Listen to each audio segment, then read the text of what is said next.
What's going on, people? Welcome to United View and welcome to my reaction to Marcel Sabitzer signing for Manchester United. As you can see, I'm away at the moment, so big up. Just as you do that, you always think it's going to be a little bit quiet. Man United ain't going to sign anyone. You go away and then Bob's your uncle, you get a player. That's just what it is.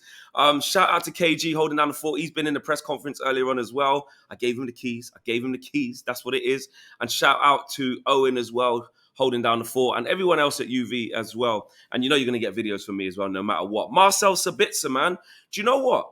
I like this signing. I'm going to start off by saying this, right? Here's the thing. Let's contextualize where we are at, right? You're going to get the usual negative Nellies that are going to just go back to the stuff that we already know as Manchester United fans. What do we already know as Manchester United fans? This is what we already know. The Glazers have rinsed us. There's no money left in the club.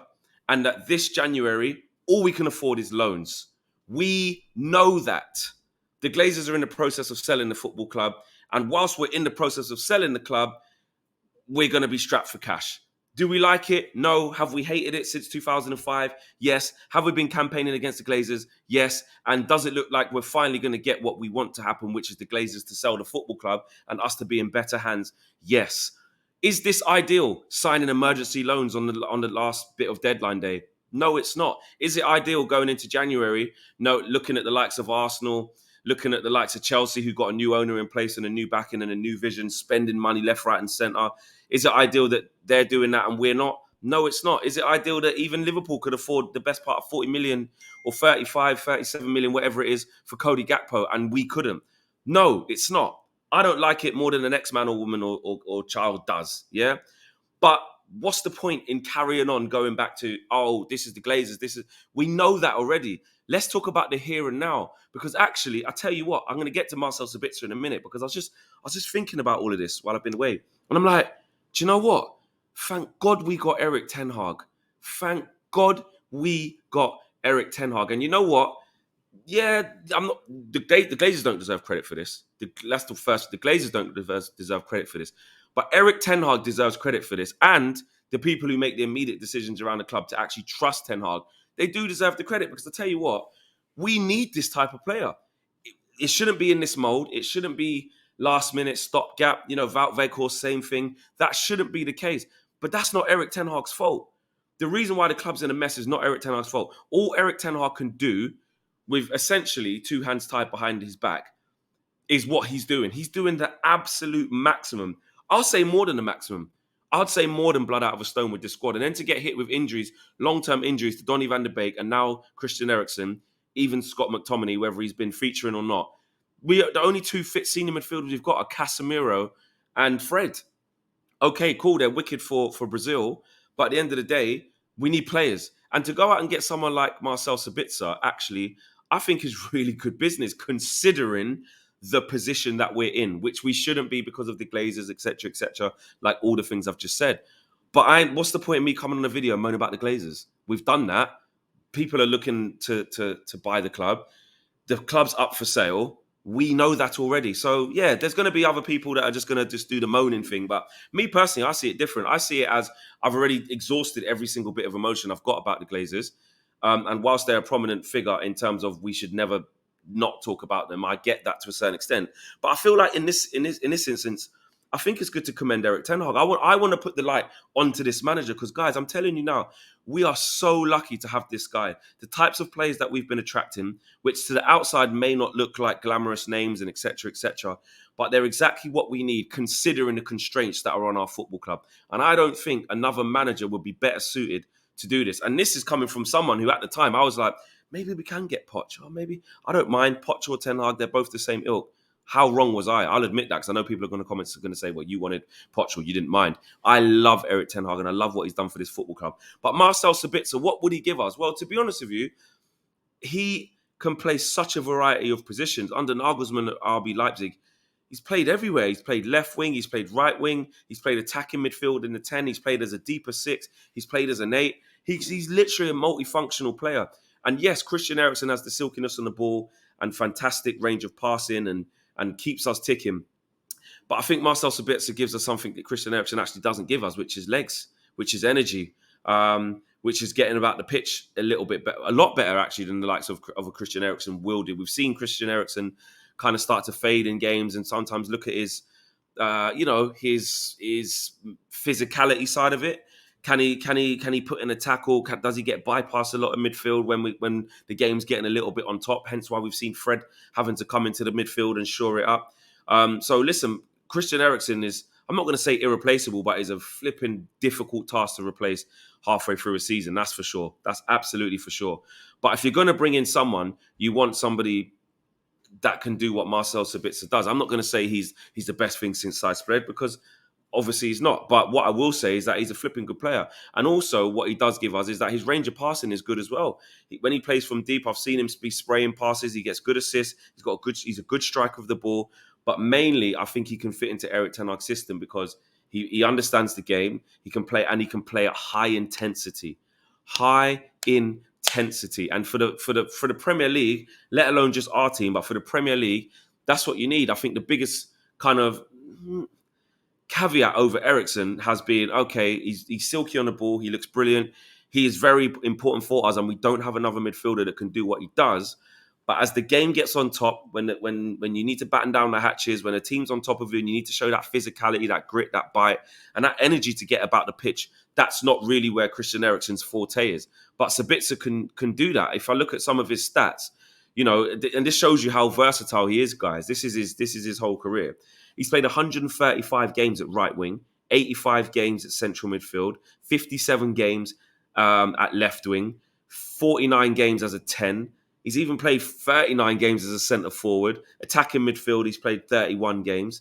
Right midfield, he's played 15, but obviously right midfield, winger, etc., and attacking midfielder /10, they kind of go into the same ilk. But he's even played 3 games at left back. And actually, to be honest with you guys, he was a massive impact of on that RB Leipzig side under Nagelsmann, actually, that was so influential when we used to look at them. How many players did we look at Leipzig? Whether it was Timo Werner, whether it was him. I can't remember. There was another couple of players in there as well, where we were like, do you know what? These are flipping good players. Upamecano was another one.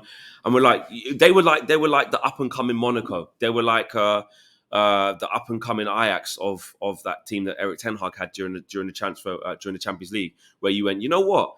There's players there that we can take. Flipping Nagelsmann's a good coach. Wow, he'll do well at a top club. He gets his move to Bayern Munich. And players like Sabitzer, players like Timo Werner, players like Upamecano. I even remember what's that left back called? The one with the bald head, plays for Man City. Anyway, he was decent as well in that team, up and down. And you looked at that team and thought, wow. That's a new age coach. This is a coach who's got this team playing well. And I remember actually when we smashed them in COVID, and there's quotes from Sabitzer saying, he's grown up watching Manchester United. It was a dream for him to even be on the opposition team. And I think we smashed them like 5-2, was it, or something like that? 5-0 during COVID. And then ironically, remember those 2 games we had in the Champions League, guys, when we had to get a draw out of PSG and Leipzig. PSG home and Leipzig away. I remember Oli didn't take off Fred. I think he got sent off, ended up losing the game. Then we had to go to Leipzig and just avoid defeat. And that was when Paul Pogba just done some madness on the international break, talking. And he consequently got dropped. Then he came on and gave us a lifeline in the game. And we were 2-0 down in that game, real quick. Bang, bang. I remember. I think Sabitzer might have even have scored, if I'm not mistaken. But even if he didn't, I remember him playing well. So, he's got international experience. He's the top Austrian international, but also he's got good pedigree in Europe. I remember him scoring a couple of goals against Spurs as well in the Champions League. And let's not forget, he too got his move to Bayern Munich as well, along with Nagelsmann. That's how much he rates him. Now, don't get me wrong, in their title-winning charge last year, he was not as prominent, not as much starts as he normally would. I understand that. I was looking at some of the stats from that. It was more of a bit part. I took it from an article and some stats that I found. Of his 54 competitive appearances last season, only 20 of them have been starts. I think that's actually, in the summer of 2021, he went there. So this season, overall, the 54 competitive appearances made for Bayern, only 20 of them have been starts. And he's produced 2 goals and as many assists as well. So, look, at the end of the day, he probably hasn't gone. That's probably why this player is available as well. Because you have to remember who is available in the January transfer window and on deadline day, and who's actually decent. You got to throw all those things into the hat. That's why I even tweeted this morning. I said, you know what, we're gonna have to get our thinking caps on here, because you heard Erik ten Hag in the presser this morning talking about how important Christian Eriksen is. You heard Erik ten Hag wax lyrical about how good Fred and Casemiro are together as a pair, especially for Brazil.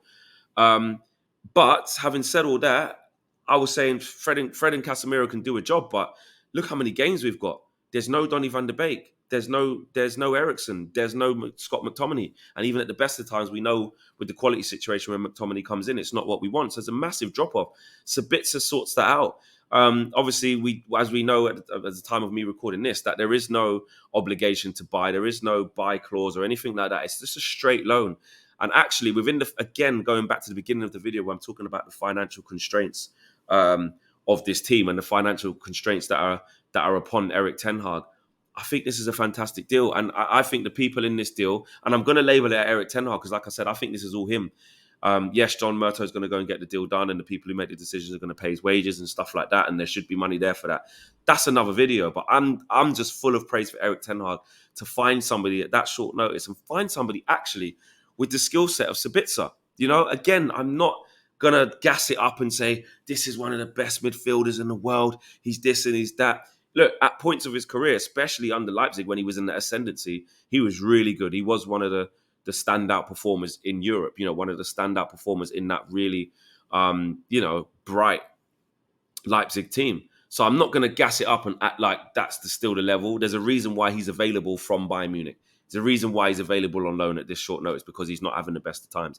But that doesn't mean he can't be an influential player for us. And actually, talking about players that are being able to come in and acclimatise to this league and start for us and give us a quality where there isn't too much of a drop-off from Eriksen, I think, honestly, I don't think we could have got better than Sabitzer.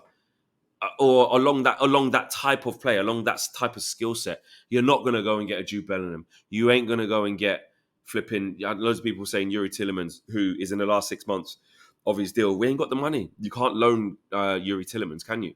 Until the end of the season with an obligation to buy. Leicester aren't going to let that happen. Who else? You saw what what the deal was with Caicedo. You've seen what's going on with Enzo Fernandez. So we know that we're completely not in the realm, in the stratosphere for any of those types of players. So considering, like I said, two hands tied behind his back, to find a player like this who possesses this quality and no long-term obligation. So we're not signing away money before the new owners come in or before we get our budgets for the summer.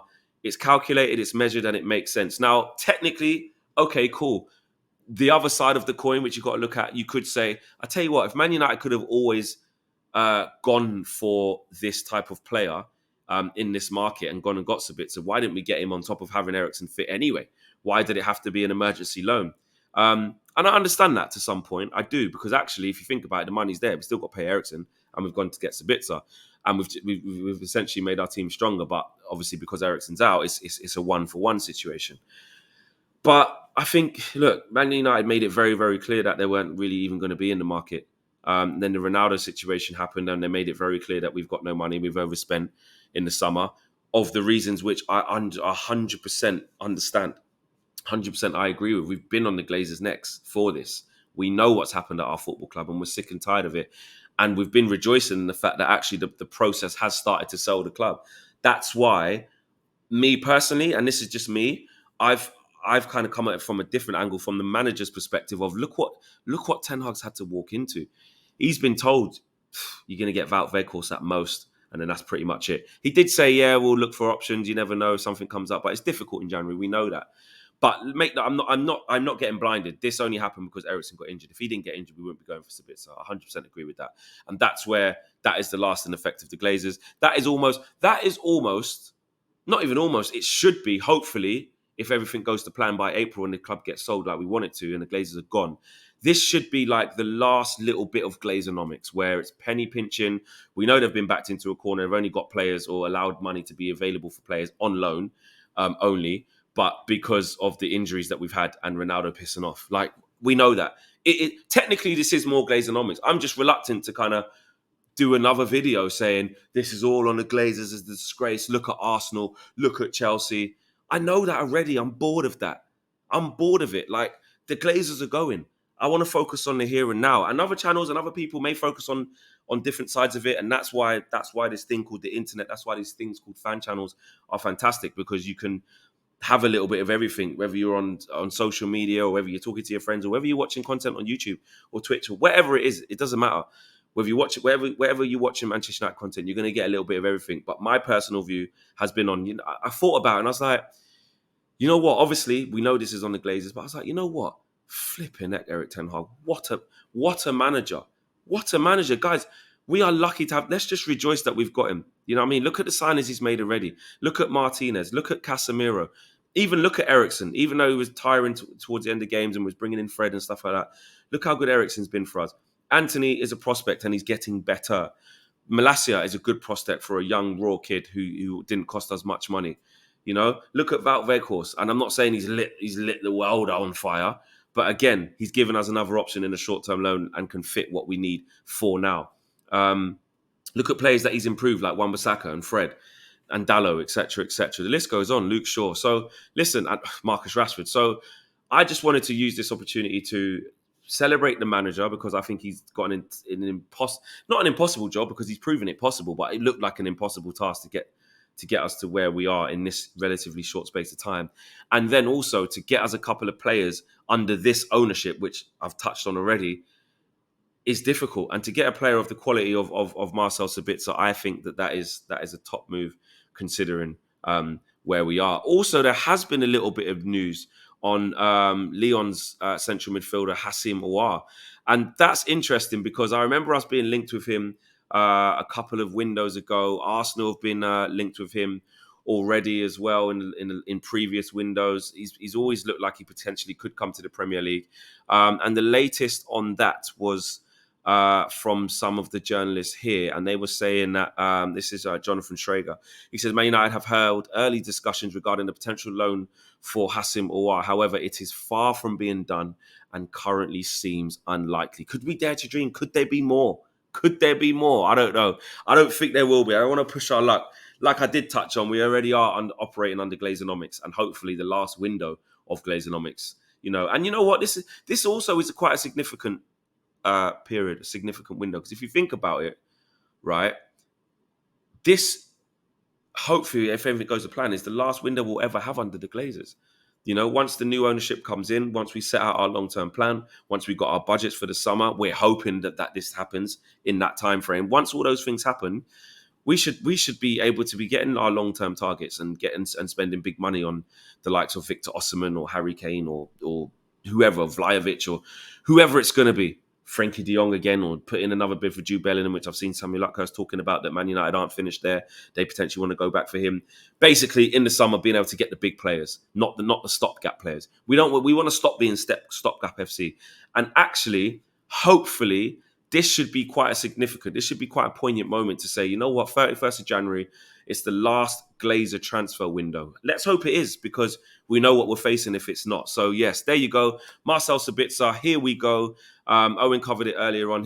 That's my 2 pence on it. Let me know what you guys think about how well he can do. And if we can get Hassim Aouar, wow, I'd take him all day. Get both, please. But I'm not pushing my luck. I'm definitely not pushing my luck. And before I go, I want to send a big shout out to the whole team, man. The whole team. UV is such a great community. KG in the presser asking about Wamby. Yep, that's what he does. Asking about Wout Weghorst. I've never heard that guy talk in that tone before in my life. Real telephone voice vibes.